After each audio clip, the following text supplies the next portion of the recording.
Այստեղ, այս խաղաղ անկյունում, Լուսինեն յուրաքանչյուր նոր օր սկսում է աղոթքով, շնորհակալությամբ և ներքին լույսով։ Նրա պատուհանից այն կողմ կանգնած է եկեղեցին, որպես ամենօրյա օրհնություն և հոգևոր ուղեցույց։ Տունը շնչում է հայկական արյան ու գենի հիշողությամբ։ Լուսինեի տոհմական արմատները խորապես հայկական են, գալիս են սերունդների տված լույսից, հավատքից ու երազելու անսպառ կարողությունից։ Նա ասում է, որ իր ուժը ոչ միայն Աստծուց է, այլև իր նախնիներից, այն մարդկանցից, որոնք ապրել են այս հողի վրա, կառուցել են եկեղեցիներ, պահել հայրենականի դարը, փոխանցել գենետիկ հիշողություն, լույսի հոգևոր տեսլականի և ներշնչանքի մղումով։ Ողջունում եմ ձեզ և ուզում եմ իմ գոհունակությունը, շնորհակալությունը հայտնել այսպիսի ջերմ ընդունելության համար։ Ես էլ օգտվելով առիթից ուզում եմ ձեր յուրահատուկ անձը բացահայտենք այսօրվա մեր թողարկման ընթացքում, եւ քանի որ գիտեմ, որ շատ յուրահատուկ ակունքներ ունեք, ուզում եմ խոսել այդ ակունքների մասին, ձեր կոդային եզակի պատկանելիության մասին, որտեղից են գալիս, եւ գիտեմ նաեւ, որ արքունական ծագում ունեն։ Մի փոքր կպարզաբանեք, ինչ անցնենք ձեր գործունեությանը։ Շնորհակալ եմ շատ Անահիտ ջան, քեզ էլ հյուրընկալելու, որպես հարազատ հոգի, մայրական կողմահայրիկիս դա Շախատունիներն են, որոնք տատիկը եղել է հայրիկիս Ղարսի ամենահարուստ եւ հայտնի եւ հարգված Բախալ Խաչոյի աղջիկը, իսկ պապիկը եղել է իմ իմացությամբ Ղարսի թագավորական ֆինանսիստը, որը տիրապետել է 15 լեզուների։ Եվ ես գիտեմ, որ հջուղ ունեն նաև Նահապետյաններ, Մխիթարյան միաբաների հիմնադիրներից է եղել, այդ կղզում նաև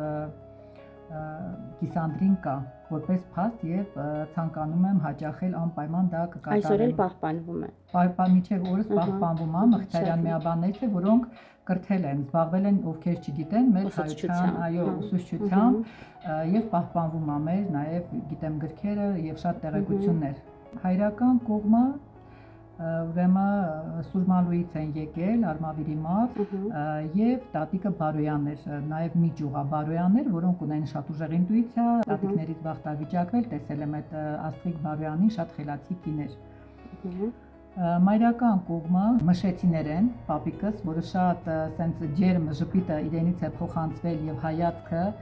ասելու խոսքի այդ ուժը, որ ես ունեմ, գալիս է մայրական, իսկ ուժեղ ինտուիցիան դա բնականաբար հայրականից է, որ աղջիկը միշտ վերցնում է իր հայրիկից, գենետիկան շատը։ Միանգամայն հախորն այսպես գենային համակցություն է ու շատ հետաքրքիր է, որ դուք յուրովի կերպով այն գրելով ձեր մեջ կարողացաք ինքնադրսևորվել։ Բարգած կա, ասում են գերբնականը երբեմն միջնորդ է բանական ու զգայական կյանքի միջև։ Դուք ինչպես եք ներկայացնում այդ կապը եւ արդյոք այդ կապը ինչ որտեղ ազդեցություն է գործում մարդու ճակատագրի կամ առհասարակ նրա կենսակերպի վրա։ Բնականաբար փոքր ժամանակ, երբ որ ինձ ինչ որ միտք էի արտահայտում, ծնողներս միշտ մայրս հիշում եմ, ասում էր, ասենց վերևից դե փոքր էի, նայում էր, ասում էր, ով է սովորացրել, ով է ասել, կրկնում ես, ասում է, ես ինքս եմ մտածում։ Դա նույնպես ինձ հուշում է, որ ես արդեն իծն է տրված եղել, 8 տարեկան առաջի անգամ տեսիլքներս տեսել եմ, որ պետք է ընտանիքումս կորուստներ լինի, հայրենիքիս դժվար ժամանակներ կորուստներ, ալեկոծված մեծ Լուսինը, երբ որ ես տեսնում եմ, բերում են իմ առջև եւ ձայներն եմ լսում, որ դու ընտրված ես, շատ բաներ ա լինելու, վատ բաներ, կորուստներ, բայց մենք քո կողքին ենք լինելու եւ նշաններն են ասում։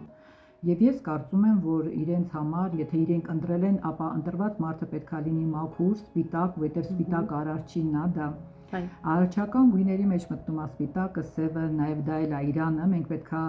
դա էլ չմոռանանք եւ շատ տիեզերքը չի ընդունում շատ մաքուր բան։ Իմ հոգուգույնը սպիտակն է, ոսկեզօծի հետ, որը լուսավոր ամեն օր ես իր հետ կապի մեջ եմ, կապ չունի ես ինչ խնդիրների մեջ եմ, ես արթնանում եմ եւ արարչական լույսը շատ ուժեղ է։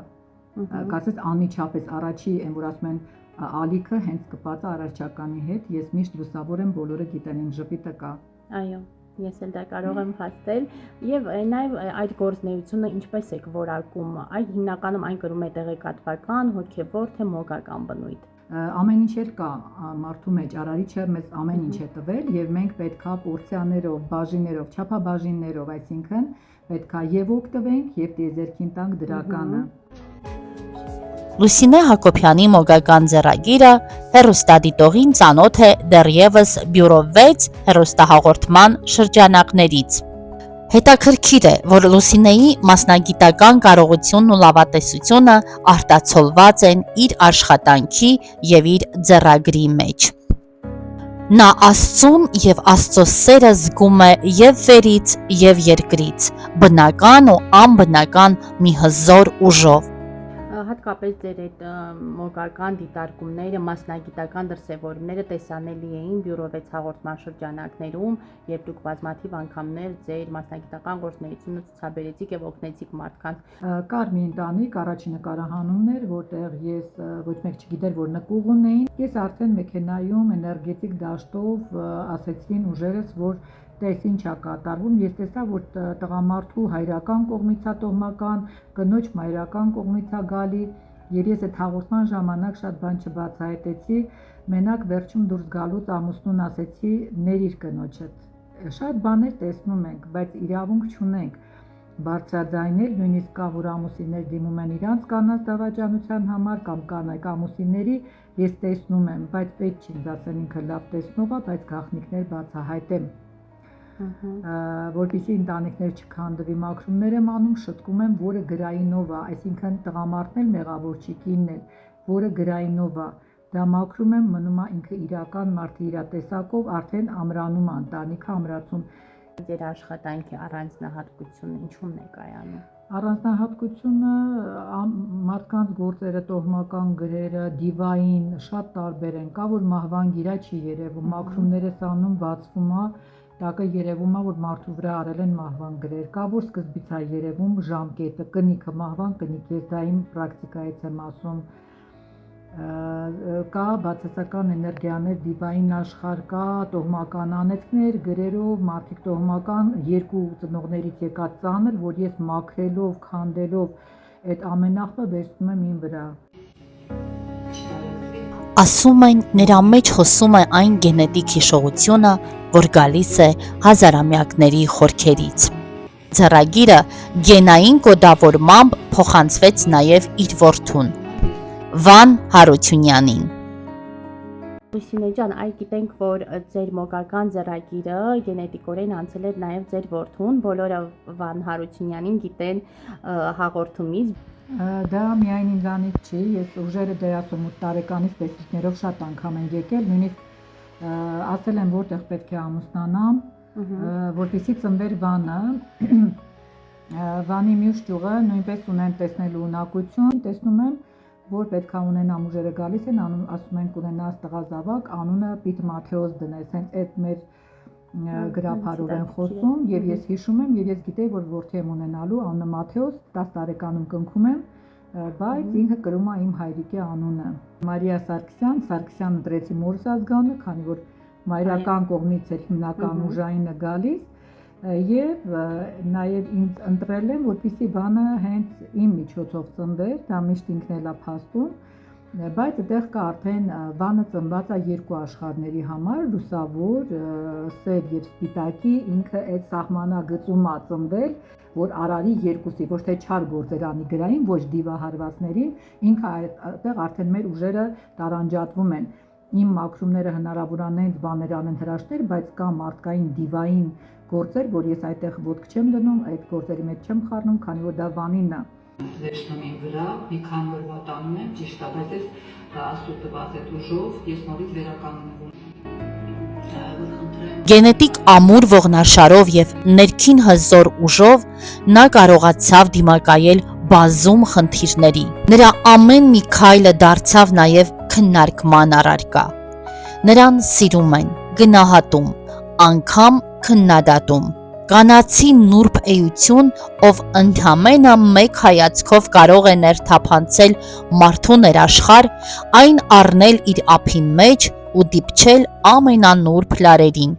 ամոքել եւ բժշկել։ Մասնագիտությամբ արդարամիտ իրավաբանը ոչ միայն իր տեսիլքներում, այլև իրական անարդար աշխարհում բազմաթիվ անգամներ տեսավ ու ճաշակեց կյանքի անարդարությունները, բայց և իր տեսակով մնաց փխրուն և անխոցելի։ Ուրեմն ասում են գերնական աշխարհում, օգական աշխարհում հիմնականում լինում են բաց ու փակ պատուհաններ,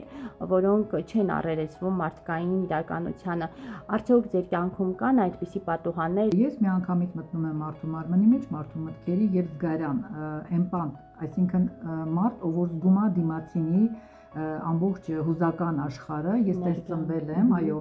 եւ երբ որ ես հաճախում եմ այնպիսի վայրեր, որտեղ մարդիկ շատ են, ես բոլորի մտքերը, հոգսերը, օրինակ ամուսիններով նստած են, ես տեսնում եմ, որ իրանք գումարի խնդիր ունեն կամ իրանք մտածում են ամեն այդ հարցերը եւ իմ միշտ այդ ալիք կանալները բաց են։ Լուսամուտների պահը պետք չի մտնել, ես չեմ մտնում, եթե պետքա հաճախորդը գալիս է, նույնիսկ իմ ուժերը ասում են ամբողջ ինֆորմացիան չտաս։ Վերջին ժամանակահատվածներում այսպես երկրագունդը մի տեսակ մղձավանջ է ապրել, հատկապես պատերազմների, արհավիրքների, դաշնությունների ֆոնին եւ ասում են, որ այդ ամեն ինչի գրողը հենց մարդկային գործոնն է։ Ինչ կասեք դրա մասին։ Ես չեմ կարծում, որ մարդկության կողմից է դա ավելին բարձր էլիտա է, որը մարդիկ չգիտեն, գաղտնիքներ են։ Շատ գաղտնիքներ գիտենք, եթե մարդկանց ասենք, ես իմ գործում եմ, երբ որ պարզ եմ իրենց հետ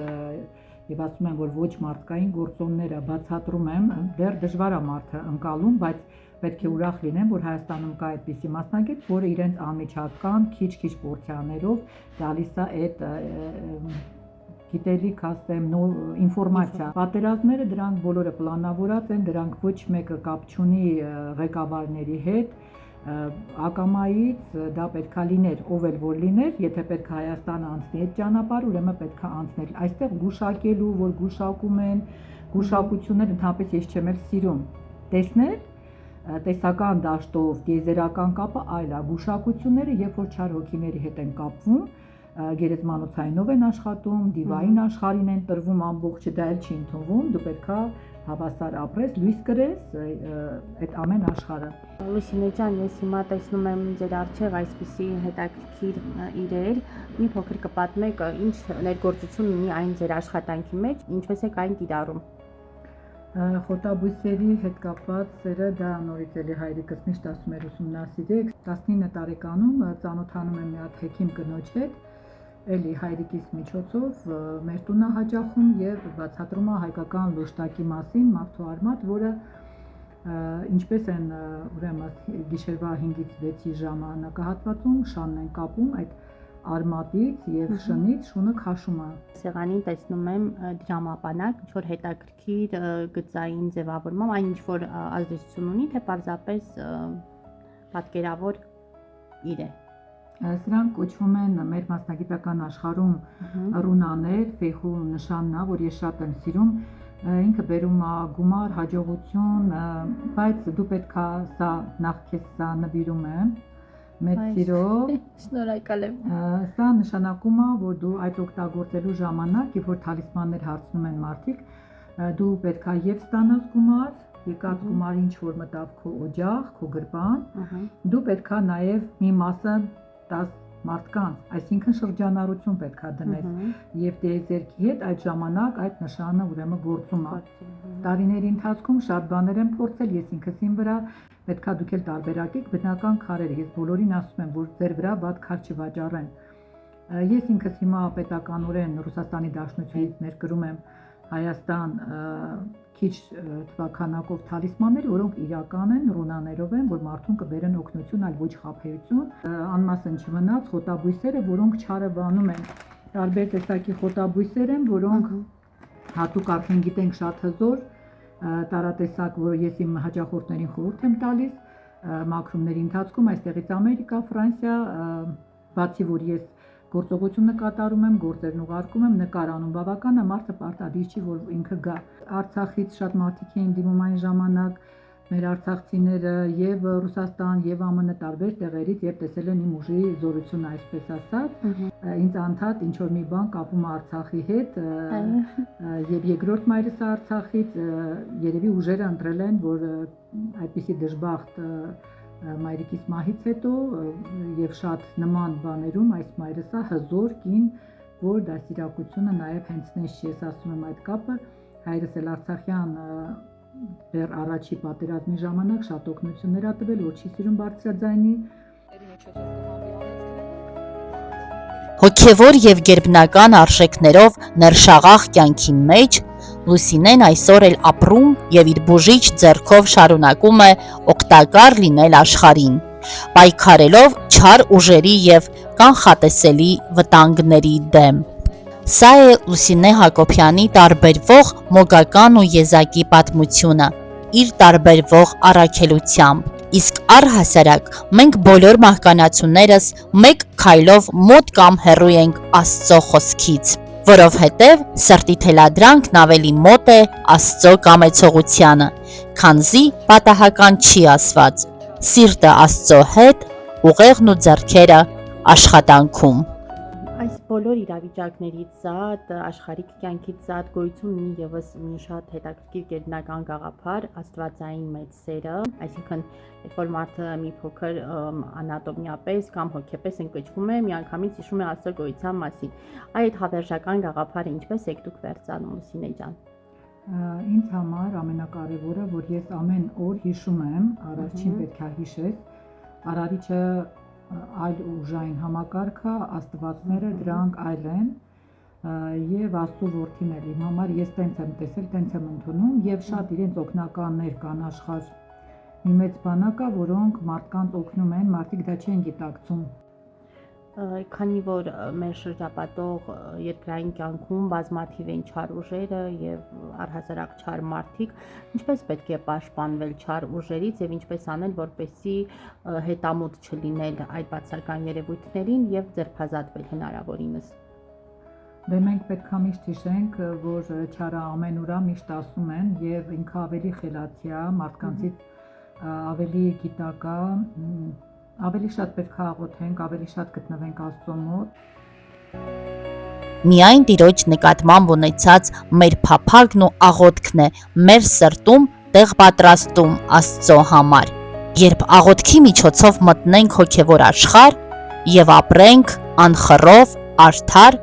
ապավինելով Աստծո բոլոր օրենքներին։ Թե որքանով են այս օրենքները սահմանակից երկնային կյանքին եւ մոտ Աստծո թագավորության դարպասներին, հասու է միայն տիեզերքին ու երկնային Տիրոջը։